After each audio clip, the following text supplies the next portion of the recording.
something before I say this. Just give me some minutes. My name, Afambo, and I'm online. Let it go viral. Afambo, Venerable Gifts, Esele, Robert. Afam, Abogoma Fa, Benam, Esele. Abromonyi Igbo, Abumonyi Edo State. Tomorrow, as a church, after doing repentance, we're going to take some decisions concerning the Igbo nation on this altar. Hear me. Abronwa Fibo. Mana Abugonwa Fibo. Pay attention. Okay, for cancer Fibo. When I see Igbo, Fibo, when I see Igbo, Fibo. Pay attention. Hear me.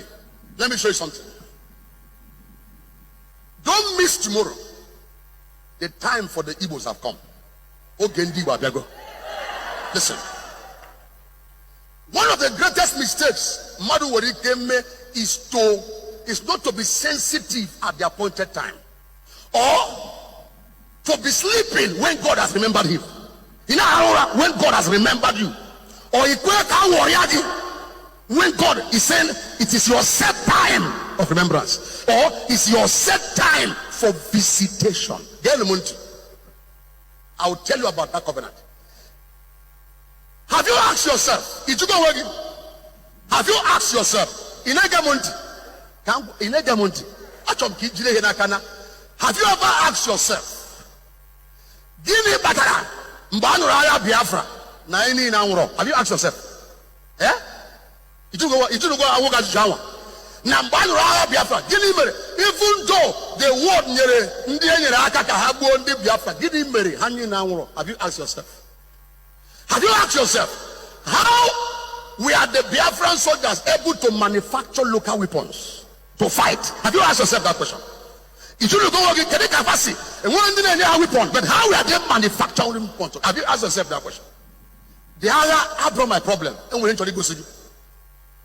And all I need pay attention. Anambra, Imo, Abia, Enugu, Ebonyi, Ineba, look up.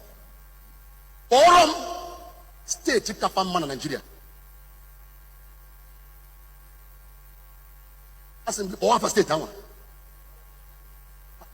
what about the state? Which state? Ununokweba. Forum state Kafan manager. Or Kanu. Unusno Kanu. Or Kaduna. Or Ibadan. Get call. Listen, look up. There. Now Abuja the God the tap. Hundone. Nakano the God the Hundone. Now Lagos the God Ndibokusi importation. That sea a close one. Now Lagos the God Bundione. Pay attention. Ije Lagos full 50-story building. All the 10 Ndibo were 8. You know I'm Ije Kano full nenu on Ndibo nenu one. In an even then my Wilaya nenu. Mado Nesiko na state also biaro unenu na Nibo.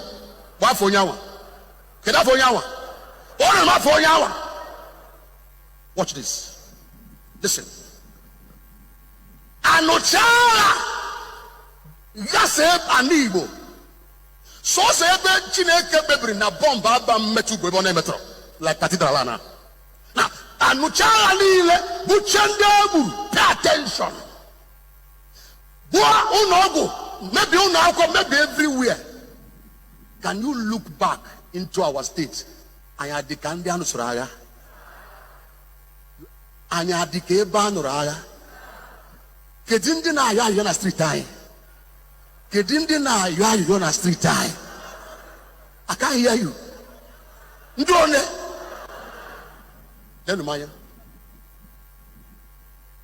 Do you know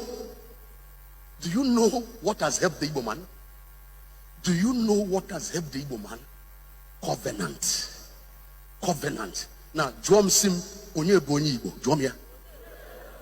ndị Igbo bụ ndị Israel. Hallelujah. I will bless them who bless ndị Igbo.